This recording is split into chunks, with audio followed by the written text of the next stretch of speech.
अमित बघेल भैया हा ना विधायक है, न मंत्री है, न गांव के सरपंच है, न शहर के पार्षद है।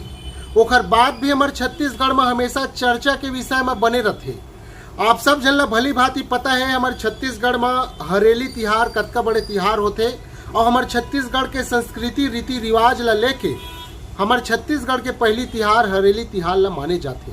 मगर अभी जो हरेली तिहार हो सवाए वो हरेली तिहार इतना ज़्यादा चर्चा के विषय बन गए हवाए जिसे चाहिए जो चर्चा के विषय जिन बने हवाए तेना सामाजिक क्षेत्र से लेकर राजनीतिक क्षेत्र तक के असर डालत हवाए।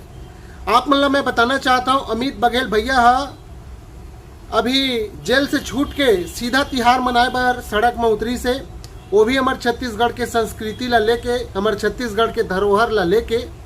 और आप सब जन ला ये बात अच्छी तरह से पता है कि हमारे छत्तीसगढ़ में कोई न कोई पार्टी के सरकार बनते, कोई न कोई पार्टी के सरकार के द्वारा से हमन हरेली तिहार देखे ला मिलत रही से और हर बार अलग अलग अंदाज से।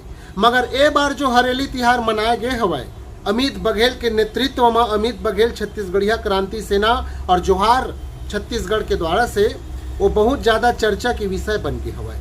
काबर की आने वाला जो कल है वो कल में चाहे राजनीतिक में होए चाहे कुछ लोगन के दिमाग में होए असर बहुत ज़्यादा कर ही ऐसे लगत है।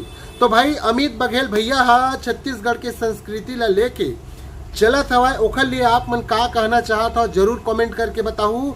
और साथ ही साथ अमित बघेल भैया जो छत्तीसगढ़ के एक एक धरोहर ला लेके समेट के वो आगे बढ़ाए के जो प्रयास करत है एमा कौन कौन आप मन साथ दे बर तैयार हो एला भी कमेंट करके बताऊँ।